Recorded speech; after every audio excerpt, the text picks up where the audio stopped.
Merci de nous rejoindre pour la dernière partie d'INSEM. On est évidemment en direct et nous allons faire une piqûre de rappel sur le don du sang, que ce soit pour des situations d'urgence ou des maladies chroniques. Eh bien, chaque année en France, 1 million de personnes bénéficient de ces dons. Ce n'est pas qu'un slogan, donner son sang peut sauver des vies. Alors, qui peut donner? Comment se passe un prélèvement? Et comment le sang sera-t-il ensuite restitué aux malades? Autant de questions que nous allons poser à nos invités. Marjorie Tchel, elle est infirmière, et Brigitte Pérez, elle est médecin coordinatrice de l'EFS, l'établissement français du sang. Bonjour à vous. Bonjour. Si vous avez envie de réagir, de témoigner, de poser des questions, vous nous appelez au numéro de téléphone qui vient de s'afficher ou vous nous écrivez sur Facebook. Vous veillez? Tout à fait, participer, c'est pour la bonne cause. Un petit peu timide, hein? Un petit peu timide, on a quelques partages, mais pas de questions pour l'instant. Ah bah, n'hésitez pas. Allez, si tout le monde est prêt, c'est parti pour le dernier quart d'heure d'INSEM. Bonjour à tous et bienvenue. Merci d'être sur le plateau avec nous. Alors, on va faire les présentations. Marjorie Tchel, elle est habituée du plateau. Infirmière, c'est notre référente santé. Bonjour Marjorie. Bonjour. Aujourd'hui, vous êtes accompagnée de Brigitte. Brigitte Pérez, vous êtes médecin et coordinatrice donc, de l'EFS, qui est l'établissement français du sang. Donc, c'est vous la référente Corse. Et dans le public, nous avons le plaisir de recevoir Bruno Pantalache, bonjour, qui est bénévole, accompagné de Félix Brousse, qui vous êtes le président de l'association des donneurs de sang bénévoles de Corse du Sud. Alors, pas de répit pour les équipes de collecte, on en parlera tout à l'heure. Idée reçue, est-ce que les besoins sont en augmentation? Vrai ou faux? Vrai sur le territoire corse et faux sur le territoire national. Il y a eu une augmentation permanente ces dernières années et puis une stabilisation depuis 2-3 ans. Par contre, en Corse, les besoins continuent à augmenter. Pourquoi? Parce que nos malades qui partaient sur le continent, qui avaient leur suivi, le support transfusionnel se réalisait sur le continent, maintenant se font transfuser en Corse. En parlant de la Corse, nous avons besoin chaque année de 12 000 poches en Corse et on n'en collecte que 9 600. Les autres viennent du continent. Donc on a ce qu'on appelle un indice de générosité qui n'est que de 1,45%, alors que sur le continent il est de 1,8%. Alors je trouve que c'est pas trop représentatif de notre générosité et que chez nous seulement 3,7% des gens en âge de donner donnent et sur le continent 5%. Donc l'autosuffisance régionale au niveau du don du sang en tout cas n'est pas acquise et cette autonomie-là, cette autonomie du don du sang, elle ne tient qu'à nous. Voilà, c'est fait. C'est dit. Non plus. Allez, 1 million de personnes, je le disais, bénéficient de ces dons chaque année en France. Alors, à quoi vont-ils servir, ces dons, exactement?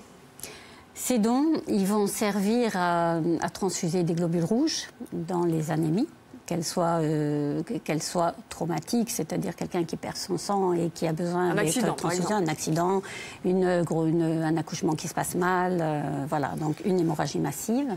Ou bien c'est la machine à fabriquer les globules rouges, les plaquettes, qui se met en panne ou qui devient paresseuse ou qui est détruite par la chimiothérapie. Donc dans ce cas-là, ce sont les maladies. On est sur la maladie chronique. Les anémies chroniques. D'accord. Ça, c'est les globules rouges. Après, il y a les plaquettes. Les plaquettes, c'est le premier temps de la coagulation. Donc, en fait, quand on manque de plaquettes, on ne coagule plus et on saigne. Donc ça, c'est en général les maladies. Ou bien dans les hémorragies massives, parce qu'il faut tous les éléments du sang, il faut le reconstituer. Et ensuite, le plasma. Ce plasma, il y a 2 orientations possibles. Soit on va le redonner, et c'est le plasma sécurisé, on va le redonner dans les hémorragies. Soit on va en faire des médicaments et ces médicaments vont être indispensables comme l'albumine, les facteurs de la coagulation, par exemple chez les hémophiles, ou bien les immunoglobulines intraveineuses qui ont des grandes indications médicales dans l'auto-immunité notamment. 2 grands cas de figure en fait, soit l'urgence, soit la maladie chronique. Et à ce jour, il n'y a aucun traitement, aucun médicament de synthèse qui sait se substituer à ce sang et à ses dérivés du sang. Et moi, en tant qu'infirmière, de plus en réanimation, c'est vrai, on remarque que ces produits sont vitaux, que ce soit dans le cas d'hémorragie, voilà, l'accouchement, un opéré, tout ça, ou des patients qui ont des problèmes chroniques. Voilà, l'EFS qui est juste à côté de la réanimation, des urgences, des endroits critiques, je dirais, est toujours là, présent 24 heures sur 24, prêt à nous délivrer ces poches si précieuses, si vitales, très très rapidement. D'où l'importance de donner, on va vous le rappeler tout au long de l'émission, ne vous inquiétez pas. Alors justement, qui peut donner? Toute personne qui est majeur, donc à partir de 18 ans, jusqu'à 70 ans, jusqu'au 71e anniversaire. Alors, il y a des personnes qui ont 71 ans, qui viennent d'avoir 71 ans, qui ont donné toute leur vie, qui disent « Mais pourquoi je ne peux pas donner? C'est pas possible, je suis en pleine forme. » Il faut bien un âge limite. La moelle osseuse, qui est donc cette fameuse fabrique, elle vieillit aussi. Et même si on est en super forme, il faut quand même penser à préserver la santé du donneur, oui. D'accord. Alors, quand on n'a jamais donné, comment ça se passe, le premier prélèvement? Alors, comment ça se passe le premier prélèvement? Je vais raconter ma première fois, mon premier don. Moi, j'ai été sensibilisée très rapidement lors de mes études d'infirmière. Et donc, on peut donner à partir de 18 ans. Et donc, voilà, sensibilisée par le milieu de travail professionnel où on se rend compte combien c'est important. Et puis aussi personnel. On a tous autour de nous quelqu'un de notre famille qui a peut-être été transfusé. Quelqu'un a gentiment donné 30 minutes de son temps pour lui sauver la vie. Alors, à nous de donner le relais. Donc, comment on fait? Il faut se sentir en forme. Il faut bien avoir bu le matin. Il ne faut pas être à jeun. Ça, c'est une fausse idée. Il faut bien avoir mangé et bu. Pas trop d'alcool, même pas du tout d'alcool avant. C'est mieux. Qu'est-ce qu'on fait? On consulte le site internet pour voir où est l'unité mobile qui va prélever. L'unité mobile essaye d'être au plus proche des gens, plus près de leur travail. Voilà. Le site internet, ou alors si on veut aller être prélevé sur site, c'est-à-dire au centre hospitalier, il faut téléphoner et prendre un rendez-vous.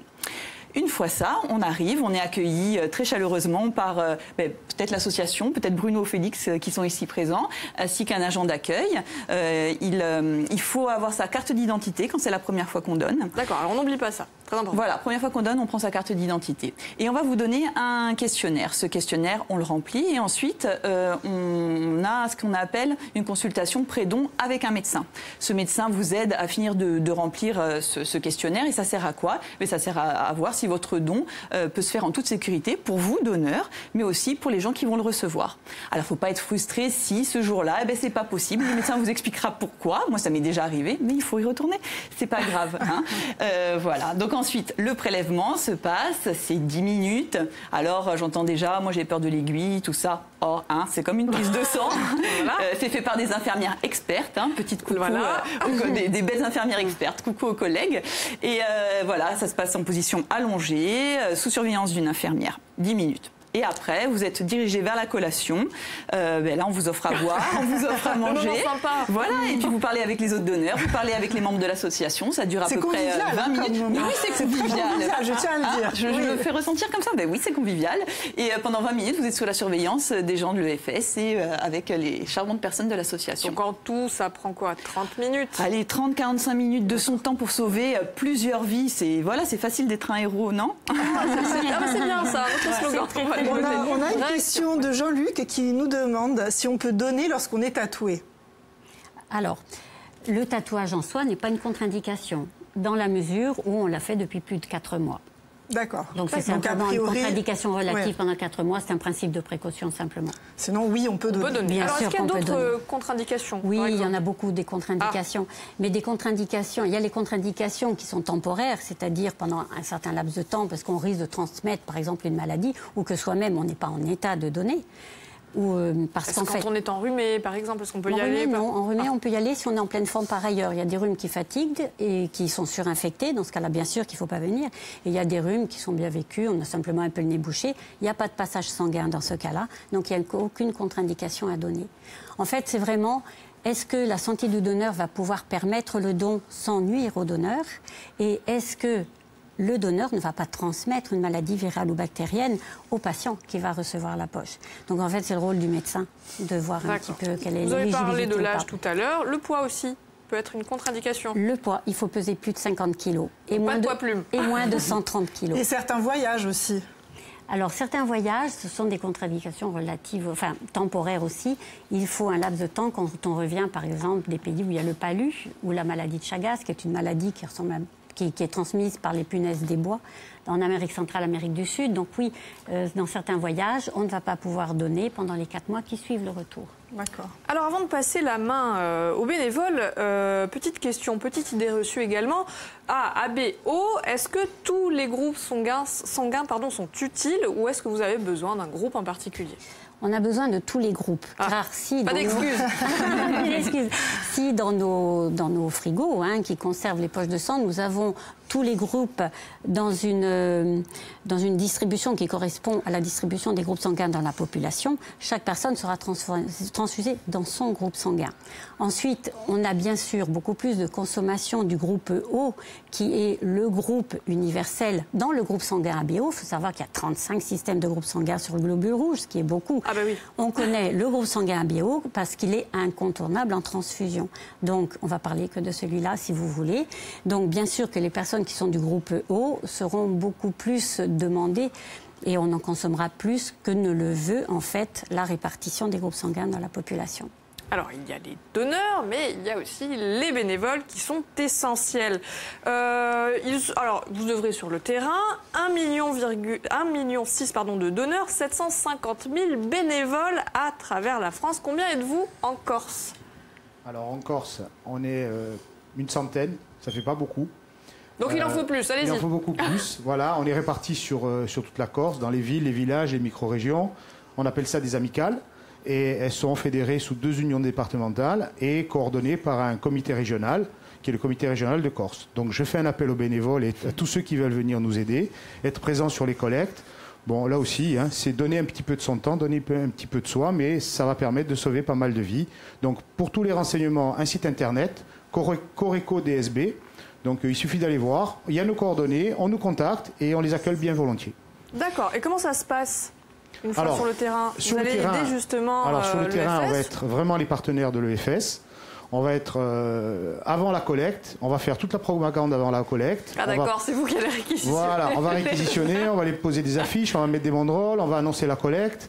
On va essayer de créer des événements aussi pour pouvoir que les collectes soient un peu plus attractives. Et donc là-dessus, on est vraiment les présents sur le terrain. On va fluidifier aussi pour que les mairies, les organismes, les entreprises puissent. On est présents. Voilà. Et donc je prends le cas. On a là le 29 mai, il y a l'association de la Poste Orange qui organise en partenariat avec l'EFS une manifestation, et il y aura les frères Bérovard qui viendront signer des cartes postales en même temps que la collecte. Donc voilà, il y a un intérêt. Voilà. Et toujours pareil, dans des principes éthiques, bénévolat, volontariat et pas de profit au niveau du corps humain. Leur présence est vraiment indispensable, parce qu'il y a encore des a priori sur le don. On a peur d'y aller. Oui, alors déjà, ils organisent tout. Toutes les statistiques montrent, tous les chiffres montrent que quand il y a une association de donneurs de sang qui est active dans un lieu, eh bien, le nombre de donneurs présentés est multiplié par je ne sais pas combien, parce que ça dépend aussi des lieux, des possibilités, mais leur action est primordiale. D'accord. Allez, l'émission est quasi terminée. Est-ce que vous avez un dernier mot à ajouter? Les malades ne prennent pas de vacances, donc il faut donner tout le temps. Ah ben voilà, c'est dit. Merci infiniment à tous d'être venus. Allez, demain, veille du week-end, on va changer complètement de sujet. On va parler jardinage et bassin. Bah oui, si vous avez envie d'avoir un bassin, une fontaine dans votre jardin, c'est Denis Monidas qui vous expliquera comment faire. D'ici là, je vous souhaite une excellente fin de journée à tous et je vous dis à demain. Et donnez, pensez-y. Ciao.